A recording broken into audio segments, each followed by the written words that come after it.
2033 2033 से आरएसएस का जो पराभव या पतन कह सकते हैं वो शुरू हो जाएगा 2033 तक। क्योंकि आप जो बात कह रहे हैं धीरे धीरे लोग समझ रहे हैं, धीरे धीरे लोग अब चर्चा कर रहे हैं क्या बातें हैं। मतलब कोई काम नहीं है, बैठ के बच्चे पैदा करो। यहाँ एक बच्चा पालना मुश्किल हो जा रहा है, बाकी के दो कहाँ से पालेंगे, परिवार कहाँ से चलाएंगे, या क्या करें, स्कूल भेज के क्या करना है, बचपन से ही उसके हाथ में लाठी और तलवार पकड़ा देंगे कि धर्म रक्षा करने के लिए तेरा जन्म हुआ है। गले मतलब में कौन सा, भगवा पटका होना जरूरी है, हाँ तोड़फोड़ मतलब करने के लिए आवश्यक है ना। हाँ तो कौन सा समाज, किस तरह का समाज निर्माण हो रहा है। हम बच्चे को पैदा होते ही तलवार पकड़ाएं क्या, तलवार उसको चलाना सिखाएं, स्कूल भेजने की जरूरत नहीं है, किसी भी प्रकार के खेल कूद में भेजने की जरूरत नहीं है। क्या कहूं, ज्योतिषी दृष्टि से मैं कह देता हूं 2033 तक संघ की जो पराकाष्ठा है, मतलब एक उन्नति की 2033 तक है।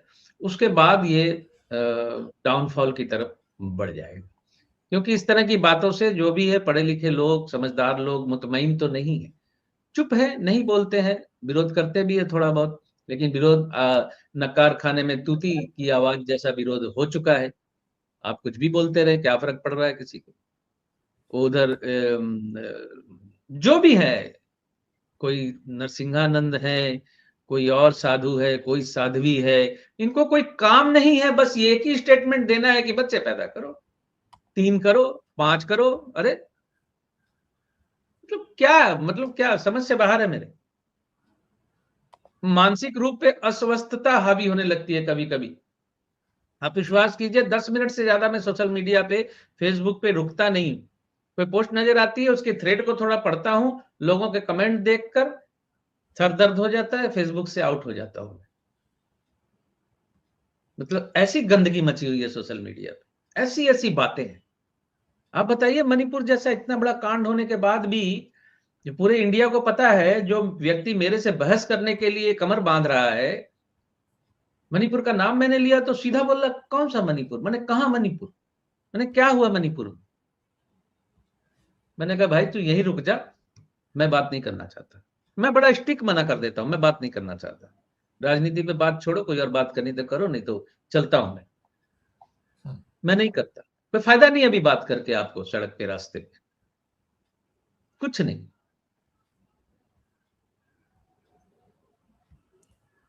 देखिए इसका अंत तो होना ही है, आज नहीं तो कल होना है, लेकिन जल्दी होता नजर नहीं आ रहा, ये भी मैं बता दूं आपको। राजनीतिक तौर पे सितारों की भाषा तो रोज ही बोलते हैं, रोज ही बोलता हूं, कुछ सामाजिक बातें भी बोलनी जरूरी हो जाती है। राजनीतिक तौर पे विपक्ष की, मैं भी इस बात से मुतमईन हूं, कई लोग बोल रहे हैं कि विपक्ष की जो भूमिका है वो बड़ी कमजोर सी है, बड़ी कमजोर सी भूमिका है। आपको कोई एक एक राहुल गांधी जी की भारत जोड़ो यात्रा को छोड़कर आप कोई भी एक बड़ा आंदोलन या कोई एक बड़ा पदक्षेप आप नहीं देख सकते जो विपक्ष पार्टी ने किसी ने उठाया है। ना गांधी गांधी के रास्ते पे चलने की बात करते हैं, कोई गांधी के रास्ते पे भी नहीं चल रहा है। कितने लोग अनशन कर रहे हैं इस वक्त, कितने लोग बैठे हुए हैं अनशन पे, गांधी मार्ग पे ही। तेजस्वी यादव भी चुनाव के वक्त बहुत इंटरव्यू आ जाते हैं, बहुत बातें आ जाती है, चुनाव खत्म हो जाता है तो ये कहां है, कौन सी एक्टिविटी नजर आ रही है।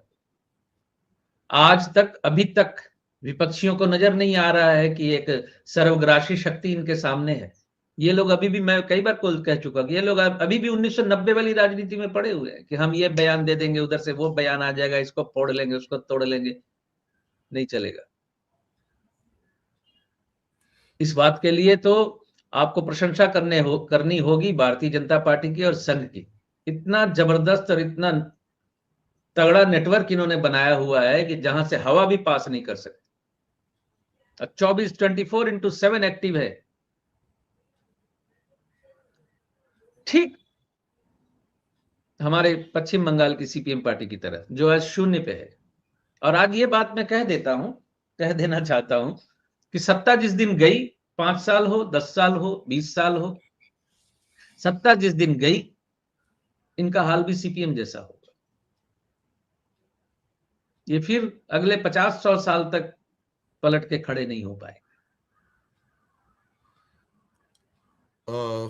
एक आखिरी सवाल लूंगा, इसी आपके जो अभी जो वर्णन आया उसी में से वो सवाल निकलता है। कहते हैं हम कभी अपने इतिहास से सबक नहीं लेते हैं। मैं बात हिटलर की नहीं कर रहा हूं। एक देश जिन खंभों पर खड़ा होता है वो खंभे होते हैं उनकी संस्थाएं, और संस्थाओं के अलावा उसका चरित्र और ईमानदारी, सच्चाई। देश तो उसी पर खड़े होते हैं साहब, अल्टीमेटली आप जो मर्जी कर लो।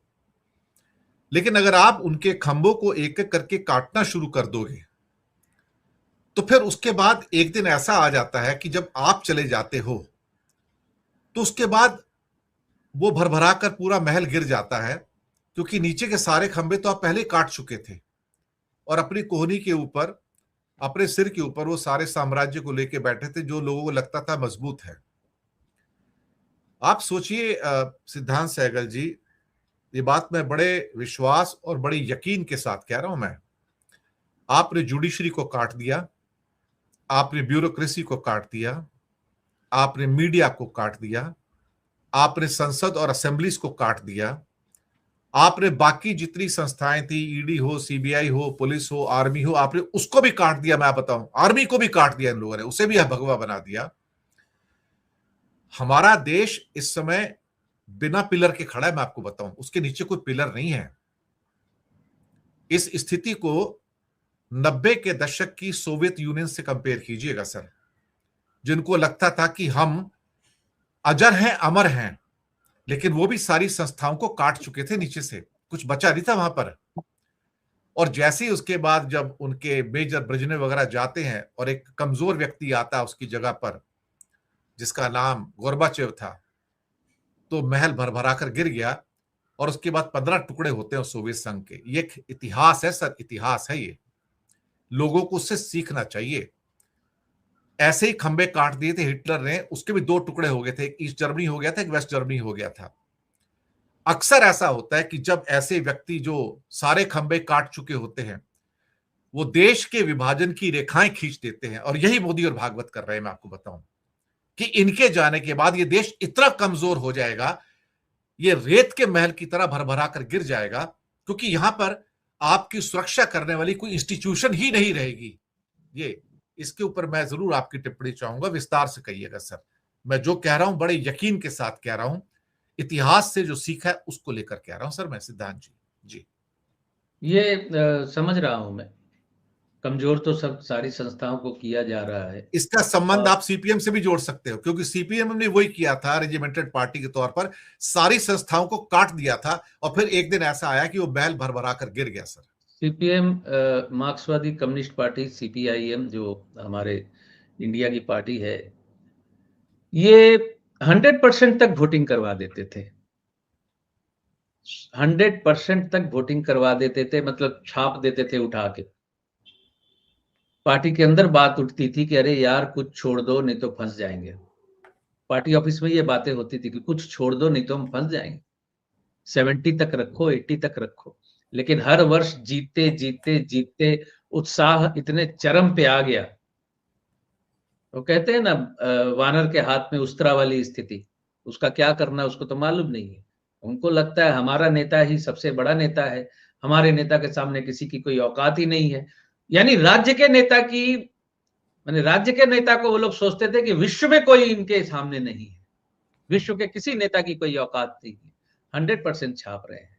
कोई बंदा जाता था, कहता था कि मेरा वोट गिर गया, मैंने तो वोट दिया ही नहीं, तो बोलते थे उसको हाईकोर्ट जाके केस करो जाके। तो ये स्थिति थी। और गोर्बाचोव को तो खैर प्लेस्ड किया गया था यूएसएसआर को तोड़ने के लिए, और उसने कोई पेरेस्ट्रोइका नाम की एक नाम दिया था उसे कि जो भी राज्य अलग होना चाहता है वो अलग हो जाए। तो उसने तोड़ने में बिल्कुल खुली भूमिका निभाई थी। अगर मैं सही बोल रहा हूं तो बहुत पुरानी बात है, कहीं 20-30 साल पहले मैंने पढ़ा था, रिसेंटली तो मैंने पढ़ा नहीं। तो उन्होंने इस चीज को तोड़ा। और बिल्कुल मैं सहमत हूं कि अगर संस्थाओं में इतनी घुन लग जाएगी, संस्थाएं इंडिविजुअल रिएक्ट नहीं कर पाएंगी, तो उनको वो रिएक्ट करना भूल भी जाएंगी भविष्य में कि हमने करना क्या है इस सिचुएशन में, क्योंकि उनको उस प्रैक्टिस से ही पीछे कर लिया गया। उनको कोई निर्देश नहीं आएगा, वो बैठे रहेंगे। वो भी एक ऐसी बोलते बोलते याद आ गई, जैसे बहादुर शाह जफर के बारे में एक कहानी है कि भागे नहीं वो, अंग्रेज सेना आ गई, बोला आप भागे क्यों नहीं, बोले जूते कौन पहनाता, राजा है वो, जूते कोई पहनाएगा तब ना वो उठ के चलेंगे। तो निर्देश देने वाले उनको जब नजर नहीं आएंगे, एक एमलेस सिचुएशन खड़ी हो जाएगी, तो उसका असर तो समाज पे, देश पे पड़ना ही है। मैं तो बार बार कहता हूं कि लोगों को सोचना होगा अच्छे बुरे के बारे में। राजनीतिक पार्टी देखिए वोरा साहब, कोई भी हो, वो सिर्फ अपनी जीत के आगे कुछ नहीं देखती, और इसमें कुछ हद तक सभी पार्टियां ऐसी ही है। भले ही आप कह सकते हैं कि कांग्रेस का एक इतिहास, स्वर्णिम इतिहास रहा है, और भारतवर्ष में बहुत कुछ निर्माण किया है उन्होंने, क्योंकि ये बात तो हास्यकर तरीके से बोली ही जाती है कि जब कांग्रेस ने कुछ बनाया ही नहीं तो बेच क्या रहे हैं मोदी जी। तो ये तर्क तो आ जाता है, गले उतरता है कि कुछ बना हुआ है तभी तो वो बिक रहा है ना, कुछ बना हुआ है तभी तो वो लीज पे दिया जा रहा है। तो अच्छा नहीं है सर आने वाला समय। वैसे भी